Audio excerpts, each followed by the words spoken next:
Mama T. I'm the Community Outreach Team Leader and Event Coordinator for Down to Earth. I hope you're enjoying the wonderful samples that we're providing you tonight. Some of you ate dinner beforehand, and I'm sorry that we didn't make it more well known so that you could come hungrier. But if you are still hungry, there's more back there too. So we have a very special evening with two very special guests tonight. One of our long-standing partnerships is with Seeds of Truth, Dr. Yi.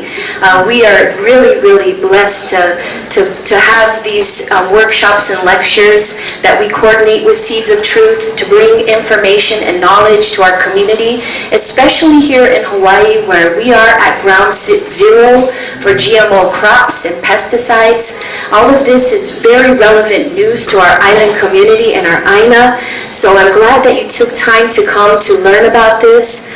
It's very important information. We also have Dr. Stephanie Seneff, all the way from MIT, with over 152 peer reviews of reports on glyphosate and the ties to degenerative diseases and autism. So we're really, really thankful that she's coming here to share her knowledge with us. And now I would like for you to please join me in welcoming these two wonderful, manaful women to our stage tonight. Thank you. Hello everybody, how are you this evening? My name is Dr. Melissa Yi, and I'm happy actually to be in this room because probably about 5 years ago we had one of our first seminars talking to people about our concern about GMO and what's happening here in Hawaii at Ground Zero. And so now we've come full circle back to this beautiful place, and I want to thank Mo'iliili Community Center as well as Down to Earth and MOA Hawaii and all the other people who are supporting us over the years that we've been involved in this movement. My background is I'm an acupuncturist, a doctor of acupuncture and oriental medicine. I'm a very hands-on person. I'm a healthcare practitioner, and I've been doing this kind of work for over 25 years. And what I'm going to share with you today is not going to be science. I'm going to leave that to Dr. Seneff to do. And I'm not a farmer either, so I wouldn't say I have a black thumb, but I'm definitely moving in the direction of growing my own food. And it's as a result of seeing how desperately we need to become self-sufficient here that I feel that each and every one of you needs to be activated today. And so therefore we're holding these seminars, and that's our goal this year as Seeds of Truth, to continue our educational process and coming out to the communities and talking to people about why they really should be very, very concerned about what's happening here in Hawaii. We were hoping that from when we began just about 6 years ago talking about GMO, and at that point I knew nothing about GMO. I didn't even know what the words meant. And so we've come till today where we're seeing that the counties, the Kauai County, Maui County, and Hawaii County are being very, very proactive in defending themselves against this barrage of chemicals. And every time that they've attempted to pass a resolution on their island to bring that to the city council, which would then be taken to the state legislature, which just began its session on Wednesday this past week, the city council stalled it and would not take it up. They said, who are you guys? What do you stand for? Are you about labeling? Are you about banning? What is GMO? Why should we even be worried about it? So nothing has ever happened here in Honolulu or in the state legislature. And we're going to have to see how things go this year in the legislature, whether we will get a bill to ban pesticides, to give notice about what is being used, disclosure, or whether we will not have anything at all. We can't say. It doesn't look very promising because many of the politicians who have been in place for the last 20, 30 years are still there. And we did our very darndest to get new people in, but it's a long process with regards to the political process. And therefore, by people becoming more and more educated about this topic, we will eventually see good politicians in place who can make good laws. So today I'm going to talk to you about my story. Who am I? Why am I doing this? And I don't want to talk about myself so much because it's not about me. It's really about the process of becoming activated. And I know in the media, they try to vilify people like you and me as activists or crazies or emotional people who really don't have the facts down, we're not following science.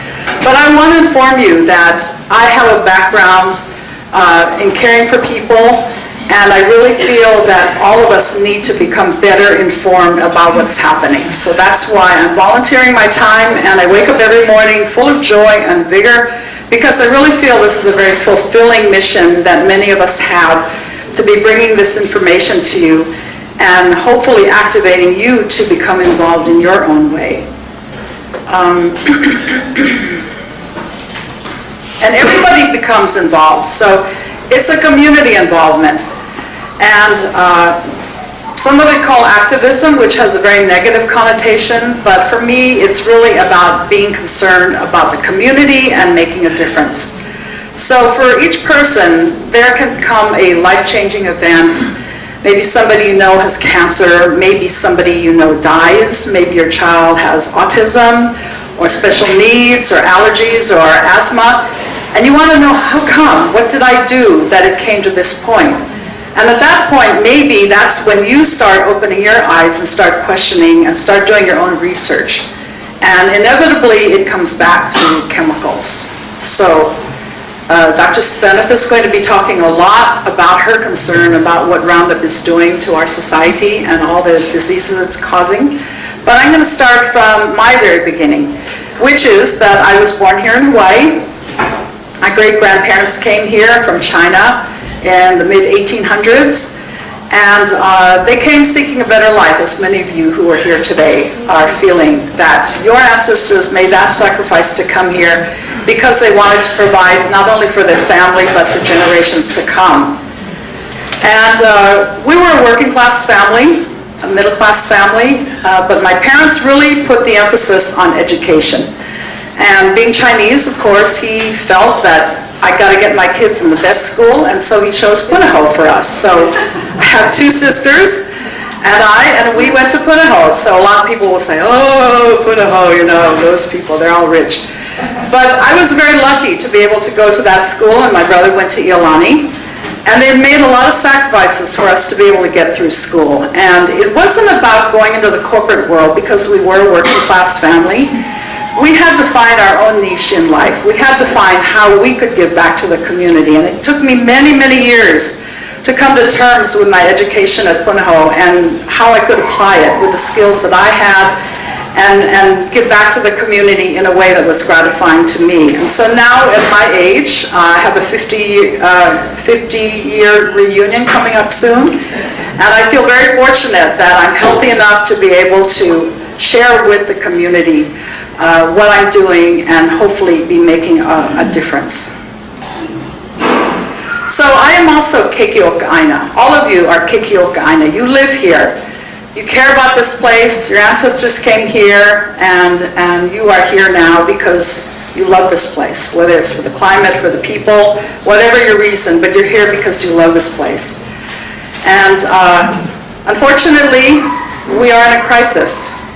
We've been so complacent for so long because when you get disillusioned or when you get involved in the beauty of this place, you forget about how things are actually getting worse. And each day that passes, we are in a worse and worse situation.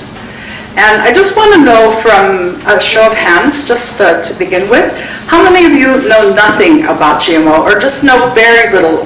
Could you just raise your hands? Okay, to see where we're coming from. Okay, good. I'm glad you're honest. Because, like I said, 6 years ago, I didn't even know what GMO was. And I jumped into this full-headed thinking, well, I'm going to get educated, I'm going to educate people. And that's my commitment even to today. But before I even started 6 years ago, when I returned to Hawaii after living overseas for many years, where we were actually very aware of recycling and not using plastic bags and taking care of the environment. Coming back to Hawaii, I was so disappointed to see that people gave a rip. You know, they just assumed, well, city and county guys are going to take care of it. I don't have to do anything. So people were very passive and complacent and lazy. And so through my education overseas, I came back in 1991, and what I found was that there was an election going on. So how many of you remember in 1992 when Fossey and Cayetano were running for governor? Okay, so how many of you thought that Fossey would win? Okay, actually, he should have won. And that was the opinion at the time. The unions were betting on him.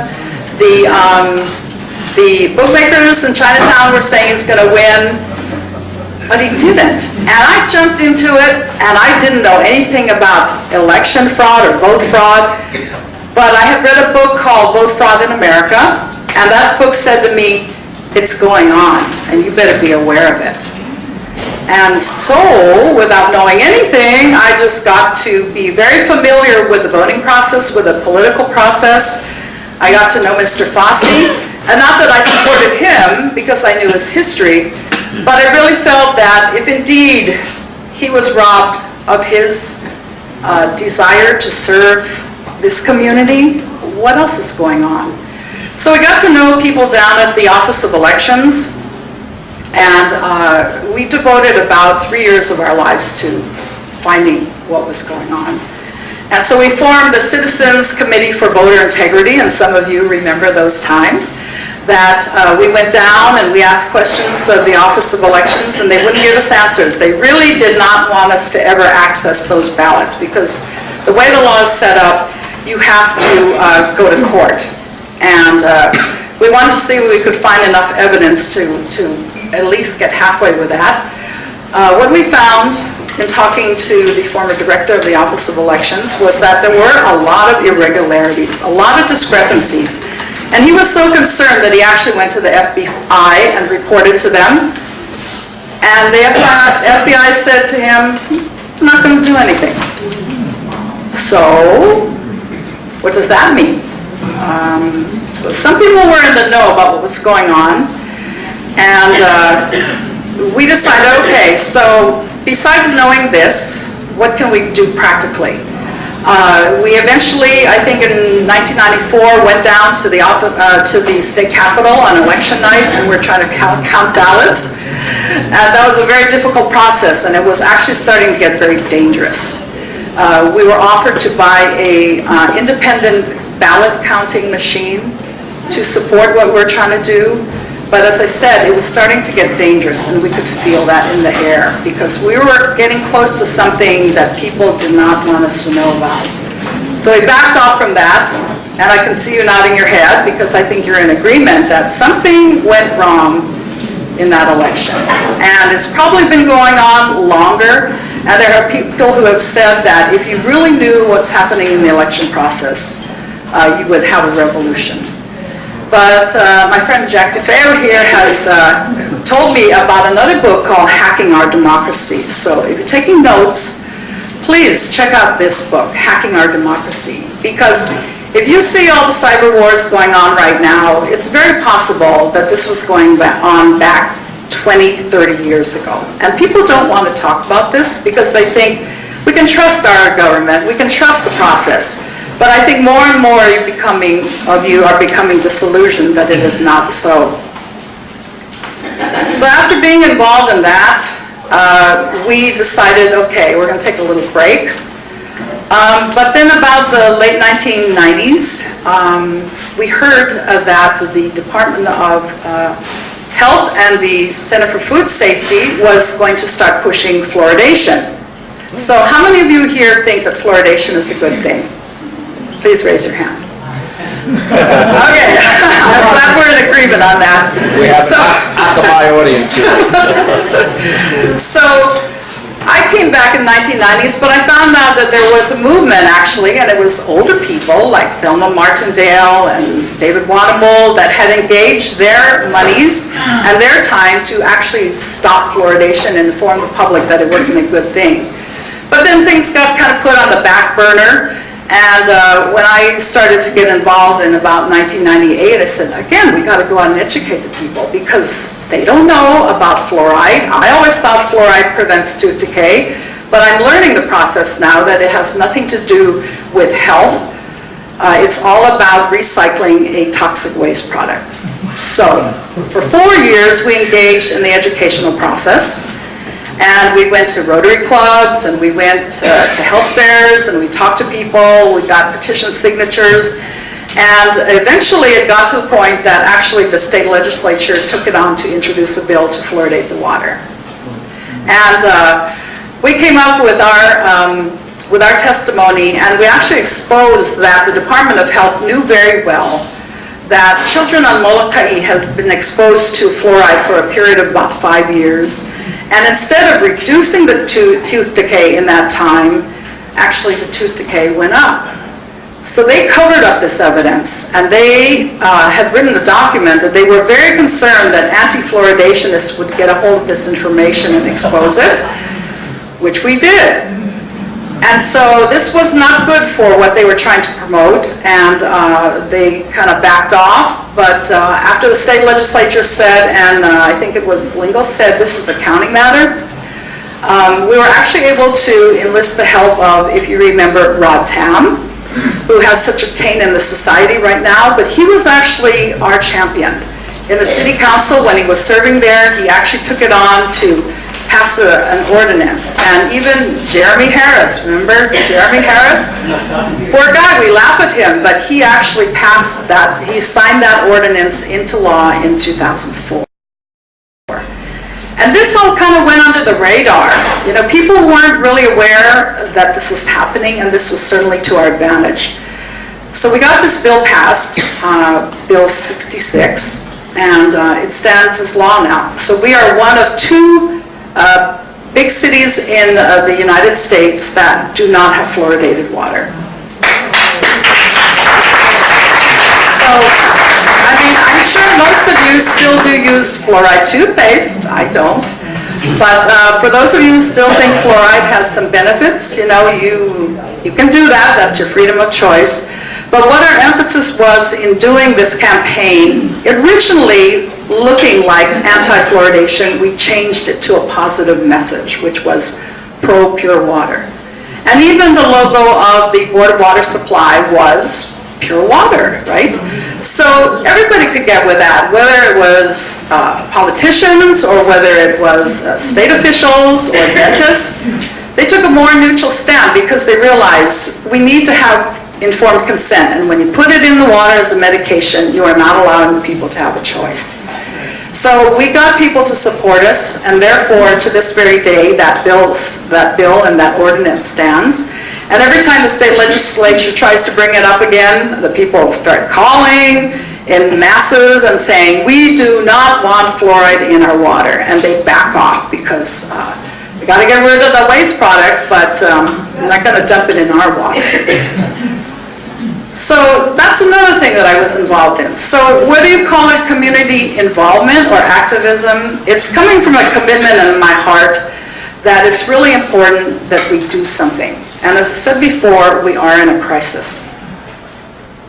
So we've come to the point in 2015 that it's post-election time. Many of the same people are back in office. Many young people actually stood up and said, I'll run for office, I'll try to make a change. But going back to what I said about the voting process, you know, the computer voting process, is it tainted or not? We don't know to what extent it is, but I do believe it is, and that's why I am very disillusioned about what's happening, you know, in our city and our state and federal government, because I believe it's been compromised.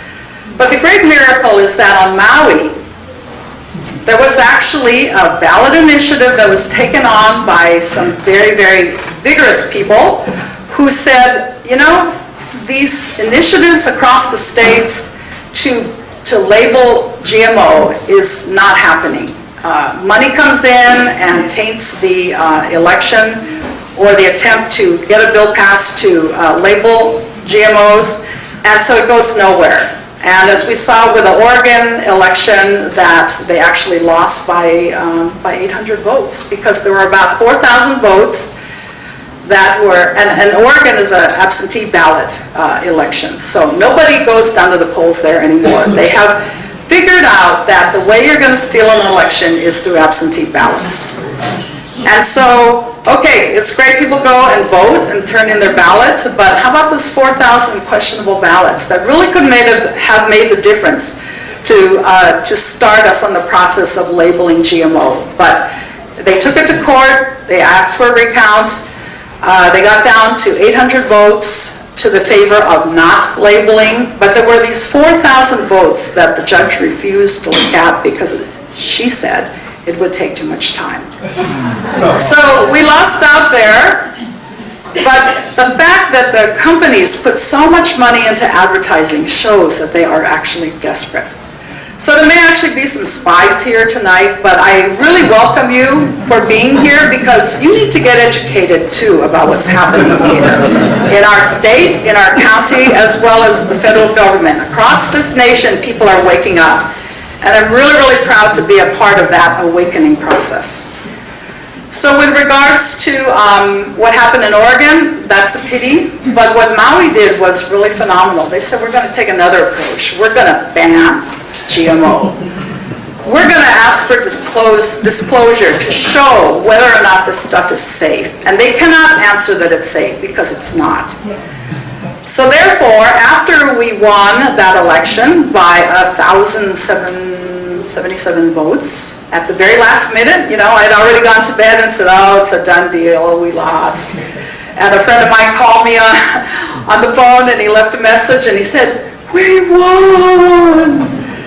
And that was really, really wonderful to wake up to that actually the people have turned it around. And so many of us are still celebrating that victory. Because we took a new approach, which is to ban GMO. Yep. And that will be the way we have to go in the future. Okay, so I was talking about vote fraud, so we know also about election fraud. With regards to political contributions that are being given to a certain amount of people. And Seeds of Truth was one of the first groups that actually put out a financial audit based upon limited information. But it was only about 30 people, always from the very beginning of when GMOs came to Hawaii, who were getting the campaign contributions to stay quiet and to put out the laws and to support what the GMO companies were doing here in Hawaii. And Babes Against Biotech has done a very good job of compiling all the data from this past year and showing, again, the same 30 people who are really controlling the Senate and representatives in the state legislature. And we know who they are, and eventually we will get them out. But it's a long, long process. And in the meantime, we cannot wait for the lawsuits to be resolved. We cannot wait for new politicians to come in. We have to start today. How many of you have seen the documentary Islands of Risk? Okay. You know, all the people who are in that documentary are now white-haired like me. We worried so much about this situation and put so much energy into it that time is passing. But we really feel that this will happen in our lifetime, that we will actually be able to get rid of these chemical companies. So let's start from the very beginning. Some of you don't even know what GMO is. Okay, so very basically, and Stephanie will touch on it, GMOs are a process which was developed in the 1970s or so, where a gene from one species was taken and inserted into another species. So, for example, a fish gene was inserted into a tomato, or you've heard about the salmon, where it's been crossbred with a trout. Things that have never happened in nature are things that this pseudoscience is promoting. And many people who will counter us will say, yeah, but this science will feed the world. I was really inspired by this man, F. William Engdahl, and he really is one of the heroes who brought me along the path to understanding this big picture better. And his book is called Seeds of Destruction.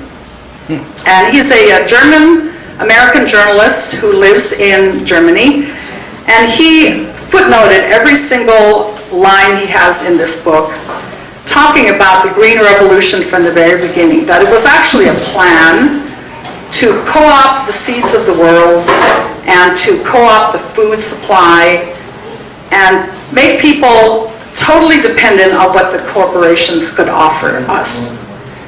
And unfortunately, much of it has come to fruition here in America because the people have been very trusting or maybe ignorant about this process that's gone on, and they've allowed it to happen because the corporations were promising that they would feed the world, they would reduce the amount of chemicals being used, they would increase yields, they would bring greater profits to the farmers. All these promises have not held true.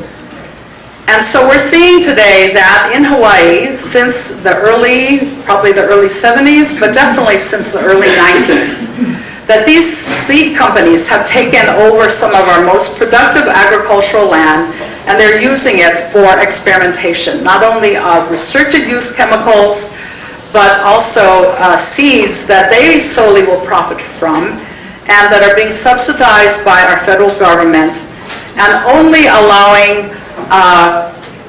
let's say, limited information to come out about what they're doing. So this is quite terrible when you really look at it closely, because we always talk about transparency, sunshine law, but in fact it's not happening. And so what we're seeing today is that these chemical companies, when they came in the 1990s, got the advantage from the politicians to be able to have a tax-free status, to be declared a research zone, to have the support of politicians who were in key positions in committees in not only the councils but also the state legislature, and they had their way with us.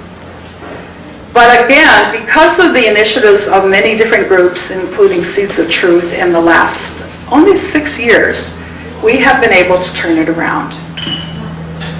So I'm not going to go so much into the details about the GMOs and the chemicals. I'm going to leave to Stephanie to do. But I'm going to talk again from a practical point of view as a healthcare professional, that I see people on a daily basis who are suffering from, you name it, diabetes, obesity, digestive problems, Crohn's disease, Alzheimer's, Parkinson's. They've got it all, and I see this on a daily basis, and I tell them, do you want to change your diet? What are you eating? Are you drinking Diet Coke? Are you eating rainbow papaya? Are you eating chicken that's grown in this industrial way? What are you eating? And usually it comes down to that they are eating a lot of GMO and they're not aware of it. So as of only the last 2 years, I have begun to eat a lot more organic. Some people were doing this a long time, and Down to Earth has always been touting, the healthy lifestyle. But I've seen in the past 2 years that if I didn't switch my diet, then I was going to truly suffer. And I have grandnieces and grandnephews who are very sickly because of their diet, eating sugar, eating candy, drinking soda, eating junk food day in and day out because they really cannot afford something better, or so their parents think. Because organic food can become very affordable if the people mobilize behind it. And that's why the farmers markets have grown exponentially all over the United States. We're seeing young people who don't want to go into the corporate world becoming farmers. We see young kids who could become very rich lawyers choosing instead to go into environmental law. And they are the ones that are going to lead the way for the future. And it sounds perhaps Pollyanna, but in fact, I think this is the reality of the direction that we're moving in. And it's very hopeful. Many people just throw up their hands and say, it's all over the place, so I'm just going to eat it and die, and die happy. But if you start paying your bill for your chemotherapy and your radiation, and you see that your relative ends up dying anyway, do you really think that's the solution? So we all really got to work together on this one. Like I chose to become a beekeeper. So I've only been a beekeeper for about 4 years, and I was able to get some beehives from my friends and start to pollinate the neighborhood. I thought chickens would be going a little bit too far, especially where I live. So I said, okay, bees that we can manage. So I asked the neighbors and they all agreed, yeah, let's have bees, you know, we love honey. So they've been very supportive in that way. And the bees have really done a great job pollinating the neighborhood. It's phenomenal. And in some of the talks that I do, I talk about bee colony collapse, and if any of you are interested, I do a talk with my spiritual organization, Suke Mahikari, about the bees condition, and also what are practical solutions that we can offer people to actually grow food and to start living healthy again. So these possibilities are all out there, and as I said, we're starting to grow farmers, we're starting to grow good politicians. So it's very hopeful for the future, and I hope to be a part of this. So, I want to ask you if you've heard of a place called Svalbard. Anybody know about Svalbard? It's a place off Norway. It's an area in Norway where a special seed vault has been built. Doomsday Some of you have heard it, yes? Okay. For those of you who have not heard of it, please go home tonight and Google Svalbard, S-V-A-L-B-A-R-D, or the Doomsday Seed Vault, right? And you will find that actually the government of Norway has funded, not entirely, but they have funded with the help of, guess who? Gates. Bill and Melinda Gates, who are the do-gooders of the century, but they have funded with millions of dollars to create this seed vault where millions of seeds are now being stored because they are anticipating some kind of world catastrophe. So there are other seed vaults throughout the world. They're in different countries and they're saving all the indigenous seeds or heirloom seeds that you can hardly even find out in the market anymore. And because laws are now being created to discourage people from saving seed, in fact making it criminal to save seeds from your backyard, that these seed vaults are being created really makes you wonder, what do they know that we don't know? So again, F. William Nangdahl has written a great article in Global Research website about Svalbard.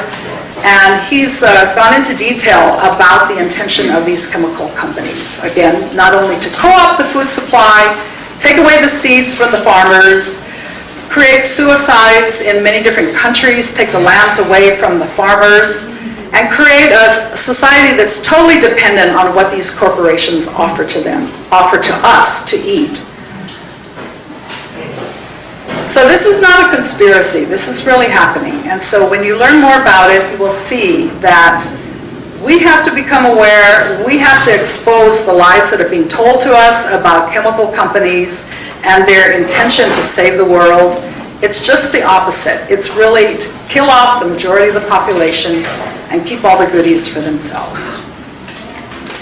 So I want to end, because the time is moving along. We could talk for a long time, but we'll save it for another time, that with all the discussion and all the controversy that's been going on, we've actually been given a gift. Because it has mobilized the people of Hawaii to question again, why was $8 million put on advertising on the statewide channels when actually it was a county initiative that only Maui could vote on? But the people here in Honolulu were asking us, hey, what's this GMO bill? How am I supposed to vote? You know, how come they're scaring everybody and saying they're all going to go to jail? And so that's why I think all of you are here today, because you're questioning, you're wondering, what is the truth? And so I'm not going to give you all the answers, but I do want to give you some hints. And so we're providing these materials here for you to take home and read. And please Google some of these things that I've proposed to you today, and find out the truth about what's really happening with GMO in Hawaii. So this gift that's been given to us is actually a wake-up call. And it's getting late. We probably are in the 11th hour, but we can turn it around. And if you have children, if you have grandchildren, these are the ones who will survive and be able to become the leaders of the future world, which will be a very wonderful place. So we all live in here in Hawaii because we consider it a paradise. And we will see in our lifetime that it will be returned to paradise where GMO companies no longer desire to be here because we've made it so irritating for them to deal with us.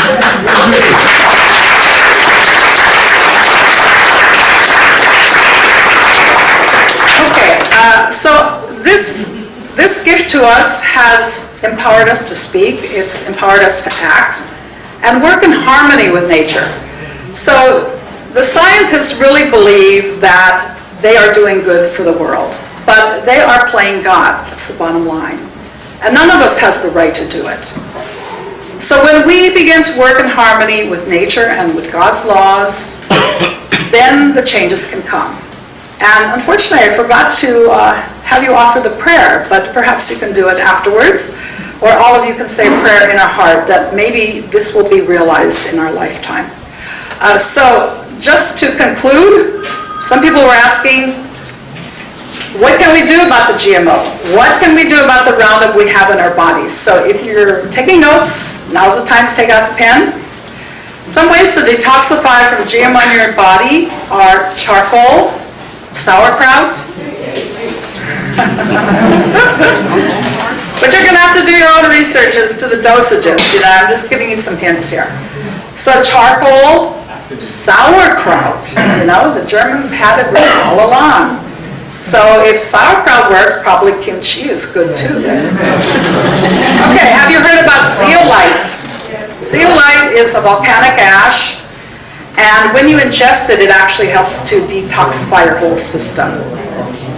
There's something called psyllium husk, so if you're constipated, if you have problems with your gut, this is something that's very useful to clean you out. Organic sulfur, or MSM, probiotics, Cascara sagrada, which is sacred bark, wild burdock root. How many of you eat gobo? That turns out to be a very therapeutic herb, which can help to detoxify that Roundup from your body.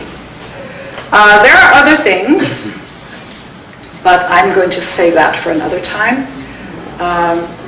You need to get active, all of you. Whether you're going to get out and take your grandchildren to the farmers markets or take them out to the farms or the dairies, it's up to you what you're going to do. But you have to start by doing something yourself. Nobody else is going to do it. Our leaders are not going to do it for us. They are already compromised. So how many of you remember the Victory Gardens from the Second World War? Okay, some people do, yes? Central Union lawn was completely filled with gardens. And we're coming to a point in our life that we will see a natural disaster occur and we won't be prepared. So I really urge all of you to start buying heirloom seeds and heritage seeds, and we have a list there for links that you can buy heirloom seeds and heritage seeds from. You got to start growing stuff right now. Instead of having that beautiful garden that you're spraying with Roundup, it is time to grow food. Yesterday. Okay, next thing you need to be doing is reading labels. So, I found the best way to lose weight is to go into the supermarket and pick up something, and let's say pie. I'm hungry for pie, okay? So I pick up the package, and I look in the back, and I read the label, and oh my God, it's got 30 things that are chemicals. It has nothing to do with flour or water or milk. It's chemicals. So I look at that, and it looks pretty good, but it's nothing but chemicals, so I say, okay, I'm not going to buy that. And that's what you need to be doing. Labeling is not going to happen, I don't believe, for a while. There are companies like the non-GMO Project Verified that are actually working very, very hard to make you aware that GMO is not the way to go.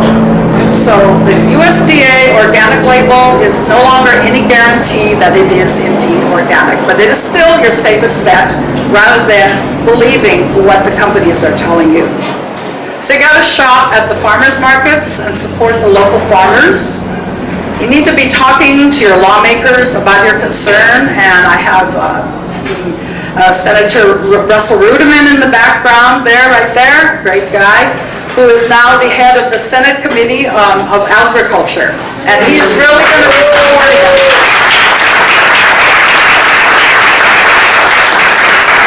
To watch out for those bills that propose that they're going to encourage farming, but in fact are only going to defend the GMO companies.